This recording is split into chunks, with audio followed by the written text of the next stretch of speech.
சித்தர் பூமி. வணக்கம், நான் எல்பி ஜோதிடர் காயத்ரி. இப்போ ஐயா கிட்ட நம்ம ஜோதிடம் சார்ந்த கேள்விகளை நம்ம கேட்டுட்ருக்குறோம். அடுத்து முயற்சிங்கிற ஒரு சம்மந்தப்பட்ட ஒரு கேள்வியை தான் நம்ம கேட்க போகிறோம். ஐயா, இப்போ பொதுவாக பார்த்தீங்கன்னா ஒரு ஜாதகருக்கு முயற்சிங்கிற ஒரு விஷயம் தடையாக இருக்குது, உங்களுக்கு 3ஆம் பாவம்ங்கிறது சரியில்லை, தடையாக இருக்குது அப்படின்ற பொழுது நீங்கள் எதையும் முயற்சி பண்ணாதீங்க, அமைதியாக இருங்க அப்படின்னு நம்ம சொல்கிறது வழக்கம் உண்டு. அப்போது ஒரு மனுஷனுக்கு பார்த்தீங்கன்னா இயல்பாகவே வாழ்க்கையில் எல்லா விஷயத்துக்குமே அவன் முயற்சி எடுத்தால் தான் அவனால் அடுத்த கட்டத்துக்கு போக முடியும். அந்த முயற்சியே அவருக்கு தடையாக இருக்குன்னும் போது அவர் அந்த வாழ்க்கையில் எப்படி அவரோட விஷயங்களை எதிர்கொள்வார்? இது நம்ம ஏழ்பில் சொல்கிற விஷயம். ஏன்னா இந்த முயற்சிங்கிறது இது எது முயற்சின்னே இவங்க தெரியலை. அதுதான் ஆச்சரியமாக இருக்குது. நீ எதை சொல்கிற முயற்சியே அதுவே தடையாக இருக்கும்போது நான் எதை போய் சொல்கிறது? எதை தொட்டாலும் எனக்கு துளங்கலம்பாங்கல்ல. நான் எல்லாமும் சார் அப்ளிகேஷன் போட்டேன் சார், எனக்கு வேலை கிடைக்கல சார், நான் இன்டர்வியூ அட்டன் பண்ணேன் சார், எனக்கு வேலை கிடைக்கல சார், நான் என்னென்னமோ, அதாவது என்ன ரியல் லைஃப்பில் நம்ம இந்த அச்சயலக்கண பற்றி ஜோதிடத்தில் ஒரே ஒரு விஷயம் மட்டும் நான் சொல்கிறேன். இப்போ திருமணத்திற்கு ஒரு விஷயம் பேசுகிறாங்க, பார்க்குறாங்க. இப்போ அதுக்கு ஒரு விஷயத்தை நீங்கள் போய் பொண்ணோடு பார்க்கணும், மாப்பிள்ளோடு பார்க்கணும், ஒரு ஜாதகத்தை கொடுக்கணும், பேசணும், போகணும், வரணும். ஆனால் இதுக்கு நீங்கள் ஒரு வேலைக்குன்னு வச்சுங்களேன், முயற்சி பண்ணுறது, நான் ஒரு அப்ளிகேஷனை மட்டும் போடுங்க. ஆனால் எனக்கு நீங்கள் இந்த வேலை தான் வேணும், இப்படி தான் வேலை வேணும், நான் இப்படி தான் பண்ணுவேன், நான் இப்படி தான் வேலை பார்ப்பேன் அப்படின்னு நீங்கள் வேலைக்கு போய் அந்த முயற்சி பண்ணிங்கன்னா அங்கே தோற்று விடுவீங்க. இப்போ அதேமாரி நான் படிப்பேன்னு வச்சுங்களேன், நான் இல்லை நான் படிக்கிறது நான் இப்படி தான் படிப்பேன், அப்படி தான் படிப்பேன்னா இப்படியெல்லாம் படிக்கிறாங்கல்ல. அந்த என்னுடைய இலக்கோ, என்னுடைய குறிக்கோளையோ, என்னுடைய இடம்னு ஒன்று இருக்குல்ல, என்னோடய அச்சீவ்மெண்ட்டுன்னு ஒன்று இருக்குல்ல, என்னோட சாதனைன்னு இருக்குல்ல, அந்த இடத்த நான் போய் சேரேனான்னு கேட்டால் அங்கே ஒரு கேள்விக்குறி தான். எனக்கு ஒரு ரெண்டு விஷயம் தான். ஒன்று படிப்புக்காகவும், ஒன்று வேலைக்காகவும் நீ முயற்சி பண்ணாத. நான் ஒரு இடம் வாங்கணும், நல்லா முயற்சி பண்ணுங்கள், ரொம்ப சந்தோஷம், பரவாயில்லே பண்ணுங்கள். நான் ஒரு குழந்தை பத்துக்கணும், ஒரு முயற்சி பண்ணுங்கள், சந்தோஷம், முயற்சி. நான் ஒரு பெரிய எனக்கு பாரம்பரியமான ஒரு இடம், வீடு ஒன்று இருக்குது, அந்த வீடு வாங்கணும், சந்தோஷம். நான் கொஞ்சோண்டு கடன் வாங்கணும், வாங்குங்க, சந்தோஷம். எனக்கு திருமணத்துக்கான இதுமாரி ஒரு கல்யாணம் ஒருத்தருக்கு இவருக்கு கல்யாணத்தை பண்ணி வைக்கணும், ரொம்ப சந்தோஷம். அது ஒரு முயற்சி. இல்லை இந்த முயற்சி என்னென்னா சில நேரங்களில் தேவையான முயற்சி, தேவையில்லாத முயற்சி.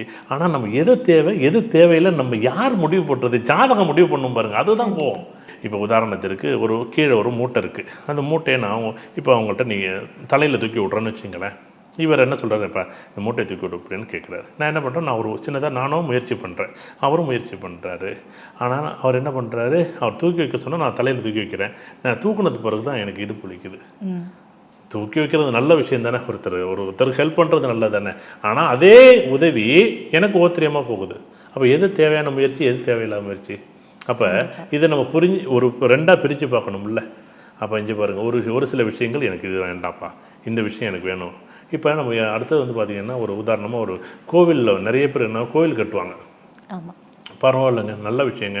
ஆனால் கோவில் கட்டி முடிஞ்சோன்னு பார்த்தீங்கன்னா குப்பை தண்ணிக்கு சண்டை வந்துடும், பார்த்தீங்கன்னா கோவிலுக்கு போக மாட்டார். நல்ல முயற்சி பண்ணி நல்ல விஷயம் பண்ணியிருப்பாங்க. அங்கே பார்த்தீங்கன்னா கடைசி நேரத்தில் நல்லாவும் இருக்குது. அப்போ எந்த முயற்சி நல்லது, எந்த முயற்சி கெட்டதுன்னா ஒரு செயல் முடிவு பெறும்போது தான் அந்த முயற்சியோட முடிவு தெரியும். அப்போ நான் ரெண்டு விஷயம், நீங்கள் எந்த செயல்களாக இருந்தாலும் அந்த கவனத்தோடு செயல்பட்டால் தான் அந்த முயற்சிகள் நல்லதாக இருக்கும். ஒரு சில விஷயம் கவனத்தில் நீங்கள் தயவு செய்து இப்போ ஒன்று அப்ளிகேஷன் மட்டும் போடுங்க வேலைக்கு. நீங்கள் வேலைக்கு போய்ட்டு எனக்கு எப்போ வேலை கொடுப்பீங்க, நீங்கள் என்ன வேலை கொடுப்பீங்க, நீங்கள் எவ்வளோ சம்பளம் கொடுப்பீங்க, இப்படியெல்லாம் கேட்க ஆரம்பித்தோம்னு வச்சுங்களேன், அவர் என்ன பண்ணுவார், இவன் என்னடா வரும்போது முடி இவ்வளோ கேள்வி கேட்குறானே அப்படின்னு சொல்லிட்டு இதோட வேறு யாராச்சும் ஒரு டிக் பண்ணிட்டு போடுவாங்க.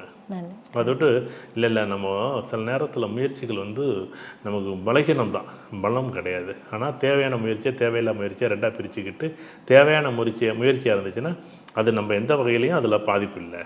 இப்போ புது பைக் வாங்கலாம், பழைய பைக் வாங்கலாம். புது பைக் வாங்கினா என்ன, பழைய பைக் வாங்கணும். நான் முயற்சி பண்ணுற பைக் வாங்கணும். அது எந்த பைக் வாங்கணும், அது எப்படி வாங்கணும், அதனால் என்ன பயன் இருக்குது? ஒரு லட்சத்துக்கு பைக் வாங்கலாம், 50,000 பைக் வாங்கலாம். இது முயற்சி தானே. நான் ஒரு புதுசாக பைக் வாங்குறது ஒரு முயற்சி. ஆனால் நான் 1,00,000 பைக் வாங்கணும்னு நினைக்கிறது தானே தப்புன்னு நான் சொல்கிறேன். அது 50,000 வாங்கியிருக்கலாம்ல. அந்த மாதிரி தான் அந்த முயற்சிங்கிறதுக்கு கடவுள் கண்டிப்பாக படிக்கிற இடத்துல நீங்கள் எங்கெங்கெல்லாம் நம்ம முயற்சி பண்ணோம்களோ அங்கெல்லாம் நம்ம அதீதமான முயற்சியை நமக்கு அதீதமான சங்கடங்களையும் சிரமங்களையும் கொடுக்கும். அது கவனத்தில் எடுத்துடணும். ரெண்டு இடத்துல நம்ம கவனம், ஒன்று படிக்கிற இடம், ஒன்று வேலை பார்க்குற இடம். இதில் அதிகமாக முயற்சி பண்ணால் நீங்கள் நல்லா வேலை பார்க்குற இடத்துல நல்லா வேலை பார்த்தீங்கன்னு வச்சுக்கலாம், பரவாயில்லையே அப்படின்னு சொல்லிட்டு அது வேறு வகையாக நமக்கு ஒரு பாதிப்பை ஏற்படுத்தும். இன்னும் பார்த்தீங்கன்னா 2 வேலைக்கு 4 வேலை சேர்த்து கொடுப்பாங்க, 4 வேலைக்கு இன்னும் 5 வேலை சேர்த்து கொடுப்பாங்க. அது ரொம்ப கூடுதல் கஷ்டத்தை கொடுக்கும். நம்ம முயற்சி எவ்வளோ தூரம் நம்ம வேகமாக செய்ய இன்னும் வேகமாக தான் இருக்கும். அது நல்லது தான். ஆனால் அது முடியும் போது அது ரொம்ப கஷ்டமாக இருக்கும். ரொம்ப கவனமாக இருந்து நம்ம அதை பதிவு பண்ணணும். அதுதான் நான் சொல்கிறது. தேவையான முயற்சி, தேவையில்லாமல் முயற்சி அவரவர் நிலைகளை பொறுத்தது. 3ஆம் அதிபதி எப்படி இருக்கோ அதை பொறுத்து நம்ம முடிவு பண்ணணும். நான் அவங்கவுங்க ஜாதகத்தில் முயற்சி நல்லா இருந்துச்சுன்னா முயற்சி பண்ணுங்கள். முயற்சி நல்லா இடத்துல இல்லை, கிரகம் நல்லா இல்லைன்னு வச்சுங்களேன், கண்டிப்பாக நீங்கள் அதை பண்ணாதீங்க. அப்படின்னு நாங்கள் முடிச்சிடுவோம். ஒன்றும் இல்லை, மிதன லக்கணம் 3ஆம் அதிபதி சூரியன் 8ல் இருக்குது, அரசியல் என்ன தோற்று போவார். அது 3ங்கிறது முயற்சி. லக்னாதிபதி 8ல் இருக்கிறது, அரசியல் ஏஎல்பிக்கு 8ல் இருந்துச்சு, முடிஞ்சு போச்சு. அரசியல் அஸ்தமானம் முடிஞ்சு போச்சு, 10 வருஷம் அதோடு முடிஞ்சு, அவ்வளோதான் விஷயம். அப்போ எல்லாத்துக்கும் முயற்சி இருக்கும். அந்த முயற்சி வெற்றியாக தோல்வியாங்கிறது அவங்க ஜாதகத்தை பொறுத்தது. அது நல்ல இடத்துல இருந்துச்சுன்னா தேவையான முயற்சிகள் ஜெயிக்கும், நல்ல இடத்துல இல்லைன்னா தேவையில்லாத முயற்சி பண்ணி பொருளும் காலமும் விரயமாகும் அப்படிங்கிறத ஜாதகம் சொல்ல முடியும். இந்த பதில் வந்து பார்த்தீங்கன்னா நிறைய பேருக்கு இந்த முயற்சினா என்னன்னே தெரியாமல் இருக்கிறவங்களுக்கு வந்து முதல்ல இதை பகுத்து பார்க்கணுங்கிற ஒரு விஷயம் தெளிவாக புரியும். எது சரியான முயற்சி, எது தேவை. அதுதான் நம்ம ஜோதிடம் படிங்கன்னு சொல்கிறதுக்கு காரணம். இப்போ ஜோதிடம் படித்தா ஓரளவுக்கு நான் என்ன சொல்கிறேன், நம்ம அப்படியே வந்து கிரகங்களையோ நட்சத்திரங்களையோ நம்மளே மாற்றணுங்கிறதும் பெரிய சந்தோஷம் தான். அப்படியெல்லாம் மாற்ற நம்ம எல்லாரும் கடவுளாக மாறி இருக்கலாம், அப்படியெல்லாம் மாற்ற முடியாது. முயற்சி பண்ணியிருக்கோம் எல்லாருக்குமே. இது கூட ஒரு முயற்சி தான், நம்ம பேசுறது கூட முயற்சி தான், யாருக்காவது புரிய வைக்கிற ஒரு முயற்சி தான்.